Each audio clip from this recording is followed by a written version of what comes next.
Persian empire का capital मदइन, जो एक जमाने में दुनिया की सबसे ताकतवर और रिच सिटी थी, और इस सिटी के सेंटर में पर्शियन बादशाहों का मशहूर व्हाइट पैलेस था। और इसी महल के अंदर पूरे पर्शियन एम्पायर के खजाने पड़े हुए थे। जंगे कादसिया जीतने के बाद अब पर्शियन एम्पायर में मुसलमानों की फौज अपने खलीफा उमर बिन खत्ताब के ऑर्डर्स का इंतजार कर रही थी कि अब यहां से आगे उन्हें क्या करना चाहिए। तो हजरत उमर रज़ियल्लाहु तआला अन्हु ने मदीना से 2 लेटर्स भेजे। रोमन एम्पायर की फौज को जेरूसलम की तरफ जाने का हुक्म दिया और पर्शियन एम्पायर की फौज को ऑर्डर्स दिए कि अब तुम लोगों ने तब तक नहीं रुकना जब तक इस एम्पायर के कैपिटल मदइन को फतह ना कर लो। तो मुसलमानों की फौज साद बिन अबी वकास की लीडरशिप में फुल स्पीड पर्शियन एम्पायर के कैपिटल की तरफ बढ़ने लगी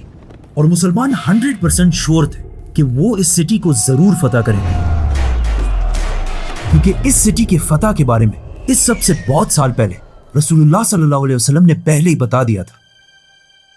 जब रसूलुल्लाह सल्लल्लाहु अलैहि वसल्लम मक्का वालों के बहुत जुल्म के बावजूद उन्हें इस्लाम की तरफ बुला रहे थे, लेकिन अब आप सल्लल्लाहु अलैहि वसल्लम के चचा अबू तालिब की वफात के बाद अब उनके लिए मक्का में रहना बहुत ही डेंजरस था। तो आप सल्लल्लाहु अलैहि वसल्लम मजबूरन अबू बकर रज़ियल्लाहु तआला अन्हु के साथ मक्का से छुपकर मदीना की तरफ रवाना हुए। और उनके जाते ही मक्का के लीडर अबू सुफियान ने यह ऐलान किया कि जो भी इन्हें जिंदा या मुर्दा हमारे पास लेकर आएगा उसे हम 100 ऊंटों का इनाम देंगे। अब जब आप सल्लल्लाहु अलैहि वसल्लम और हजरत अबू बकर रास्ते में थे तो इन्हीं 100 ऊंटों की लालच में एक आदमी सुराका बिन मालिक इनका पीछा करने लगा। लेकिन जैसे ही सुराका उनके करीब पहुंचा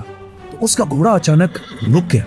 और उसकी बहुत कोशिश के बाद भी वो घोड़ा अपनी जगह से नहीं हिला। आखिर आप सल्लल्लाहु अलैहि वसल्लम ने उसकी तरफ मुड़कर देखा और कहा, सुराका, वो क्या दिन होगा कि पर्शियन बादशाह के कंगन ब्रेसलेट्स तुम्हारे हाथों में पहनाए जाएंगे। सुराका ये सुनकर हैरान रह गया कि खुद तो इनके पास कुछ है नहीं और बातें पर्शियन बादशाह की खजानों की कर रहे हैं। लेकिन अब कुछ ही सालों बाद उमर बिन खत्ताब की खिलाफत में मुसलमानों की फौज पर्शियन एम्पायर के उसी कैपिटल की तरफ बहुत तेजी से बढ़ रही थी। लेकिन पर्शियन एम्पायर के कैपिटल मदइन को फतह करना कोई आसान काम नहीं था, क्योंकि कादसिया के मैदान से जितनी फौज भाग कर आई थी वो इसी किले में मौजूद थी। और इस पूरी पर्शियन एम्पायर का यंग बादशाह यज़दिगर्द भी इसी शहर में अपने व्हाइट पैलेस के अंदर बैठा हुआ था। और सबसे बड़ा मसला ये था कि इस सिटी मदइन के सामने द फेमस टाइग्रस रिवर बह रही थी और पर्शियन फौज ने मुसलमानों के पहुंचने से पहले इस दरिया के ऊपर बने हुए ब्रिज को जला दिया था और सारी कश्तियों को अपने साथ दरिया के उस पार ले गए थे। तो जब मुसलमान यहाँ पहुंचे उनके पास और कोई चॉइस नहीं थी, तो वो यहीं पर काफी अरसे तक बैठे रहे और किसी तरह इस कैपिटल तक पहुंचने की प्लानिंग करने लगे। नाउ पर्शियन बादशाह ये सब इसलिए कर रहा था ताकि वो इस सिटी के सारे खजानों को जमा करके यहाँ से भाग जाए और मुसलमानों के हाथ यहाँ कुछ भी ना है। जाने से पहले यज़दिगर्द ने मुसलमानों के जनरल साद बिन अबी वकास की तरफ ये ऑफर भेजी कि अब तुम लोग और बस करो, अब तक जितने इलाके तुम लोग फतह कर चुके हो वो सब तुम्हारे हुए और अब बस हमें और आराम से रहने दो। साद बिन अबी वकास ने यज़दिगर्द की ये ऑफर मदीना में अपने खलीफा उमर बिन खत्ताब की तरफ भेजी। लेकिन ऑफ कोर्स उमर रज़ियल्लाहु तआला अन्हु ने ये ऑफर रिजेक्ट कर दी, क्योंकि हजरत उमर को पता था कि अब ये लोग सिर्फ हमारा टाइम वेस्ट कर रहे हैं और जैसे ही इनको मौका मिलेगा ये दोबारा मुसलमानों पर हमला करके ये सारे इलाके छीन लेंगे। अब इस सब के दौरान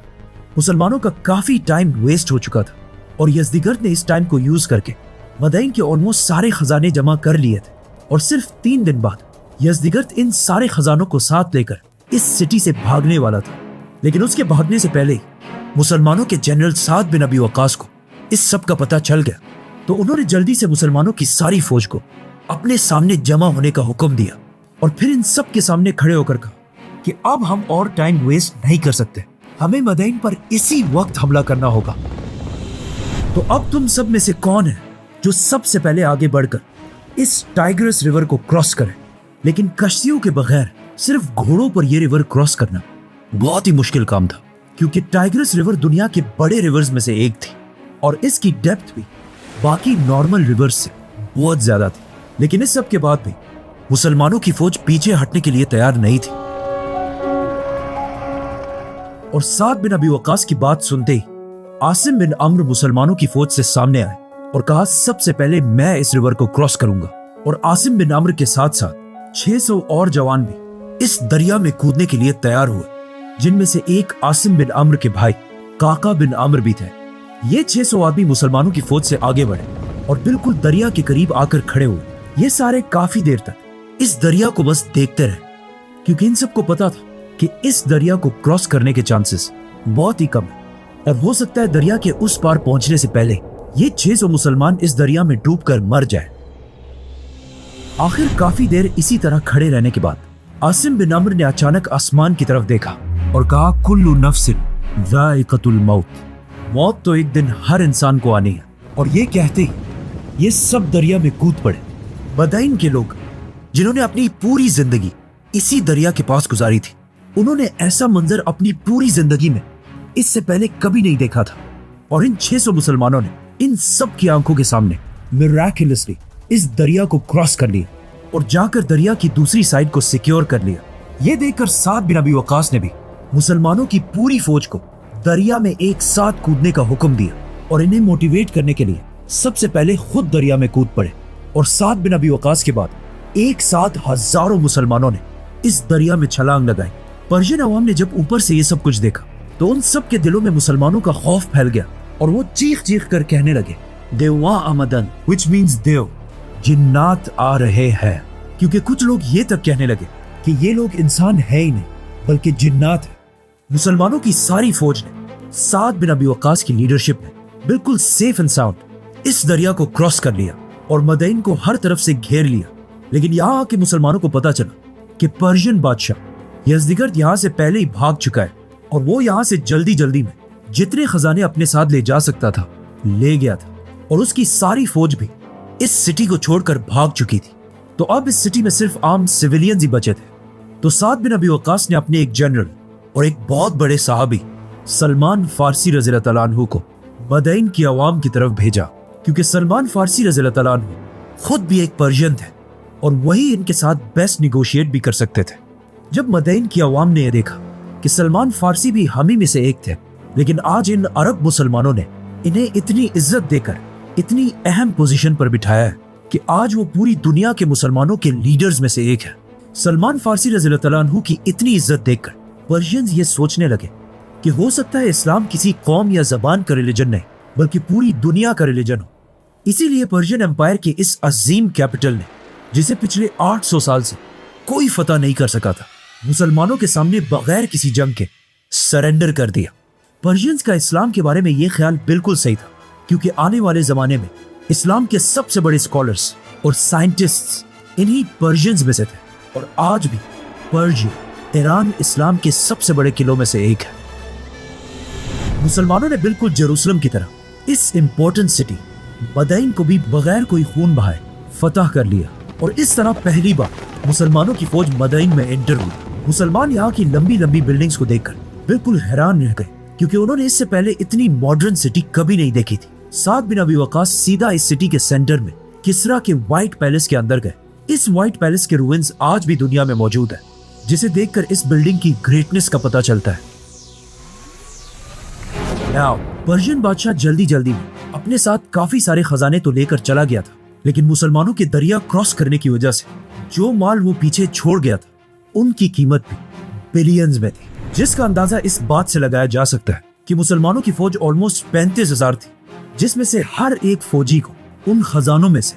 12,000 दरहम दिए गए थे, जिसे अगर आज के जमाने में देखा जाए तो आज उनकी कीमत $27,000 बनती है। और इस सब के बाद भी इन खजानों का 5वां हिस्सा पर्शियन कैपिटल मदईन से मुसलमानों के कैपिटल मदीना की तरफ रवाना किया गया, जिसमें पर्शियन बादशाह के गोल्ड ब्रेसलेट्स और उसका फेमस तख्त थ्रोन भी शामिल था। इन खजानों को देखने के लिए मदीना में एक बहुत बड़ा क्राउड जमा हो चुका था, क्योंकि अरबों ने इससे पहले एक साथ इतने सारे खजाने कभी नहीं देखे थे। जैसे ये खजाने मदीना पहुंचे, वहां खड़े सारे लोग पर्शियन बादशाह के तख्त को देखकर बिल्कुल हैरान रह गए, क्योंकि ये पूरा का पूरा तख्त तो गोल्ड से बना हुआ था और इस तख्त के सामने हीरे और डायमंड्स यूज करके पूरे पर्शियन एम्पायर का मैप बनाया गया था।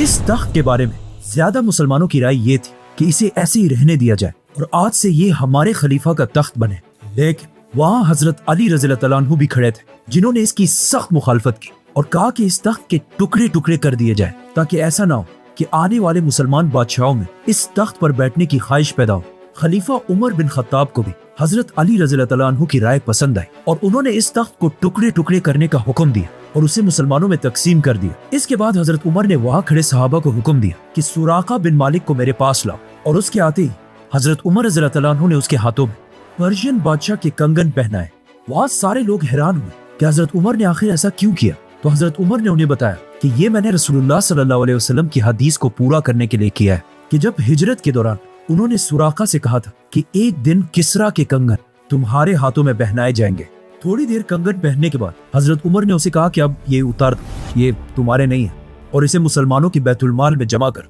इसी पर्शियन एम्पायर को फतह करने के दौरान मुसलमानों ने पर्शियन एम्पायर की रॉयल फैमिली के मेंबर्स को भी गिरफ्तार किया, जिनमें से पर्शियन एम्पायर की 3 शहजादियां भी थी जो पिछले पर्शियन बादशाह की बेटियां थी। अगर ये मुसलमानों के बजाय कोई और एम्पायर होते तो वो इनके साथ एज यूजुअल बहुत ही बुरा सलूक करते, लेकिन मुसलमानों ने ऐसा बिल्कुल नहीं किया, बल्कि इन्हें इतनी इज्जत थी कि इन तीनों शहजादियों की शादी मुसलमानों के सबसे हाई फैमिलीज में कराई गई। एक शहजादी की शादी पहले खलीफा अबू बकर रज़ियल्लाहु तआला अन्हु के बेटे से कराई गई, दूसरी की शादी खलीफा उमर बिन खत्ताब के बेटे से कराई गई, और तीसरी शहजादी शहर बानो की शादी चौथे खलीफा हजरत अली रज़ियल्लाहु तआला अन्हु के बेटे हुसैन रज़ियल्लाहु तआला अन्हु से कराई गई, और इसी शादी से उनका बेटा ज़ैनुल आबिदीन पैदा हुआ। ज़ैनुल आबिदीन इस्लामिक बल्कि पूरी दुनिया की तारीख के सबसे बड़े शहजादों में से एक रहे हैं, क्योंकि अगर देखा जाए तो ज़ैनुल आबिदीन के नाना पूरे पर्शियन एम्पायर के बादशाह थे और उनके दादा अली रज़ियल्लाहु तआला अन्हु खिलाफत राशिदा के सबसे बड़े खलीफा थे।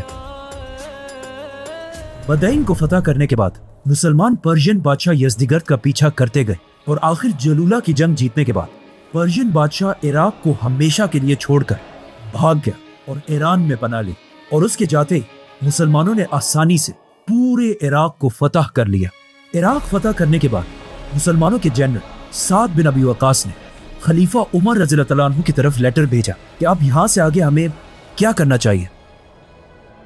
जिस पर हजरत उमर ने एक बहुत ही अजीब रिस्पॉन्स दिया कि अब और बस है, इससे आगे मुसलमानों को जाने की इजाजत नहीं है। जितने इलाके हम फतह कर चुके हैं वही हमारे लिए काफी है, और मेरी तो ख्वाहिश ये है कि हमारे और पर्शियंस के दरमियान एक ऐसी दीवार होती जिसे हम दोनों कभी क्रॉस ना कर पाते, और ये जंग यहीं पर ही खत्म हो जाती। इस लेटर के बाद साद बिन अबी वकास ने मुसलमानों की फौज को आगे बढ़ने से रोक दिया और पूरे इराक में पहली बार इस्लाम का निजाम कायम किया, और हजरत उमर रज़ियल्लाहु तआला अन्हु के ऑर्डर पर साद बिन अबी वकास ने इराक में मुसलमानों का एक नया हेडक्वार्टर बनाया जिसे कूफा कहा जाता था। इस्लामिक हिस्ट्री में कूफा का बहुत बड़ा रोल रहा है, क्योंकि यही कूफा मदीना के बाद मुसलमानों का नया कैपिटल भी था, और इसी कूफा की वजह से इस्लामिक हिस्ट्री का सबसे दर्दनाक इवेंट भी पेश है,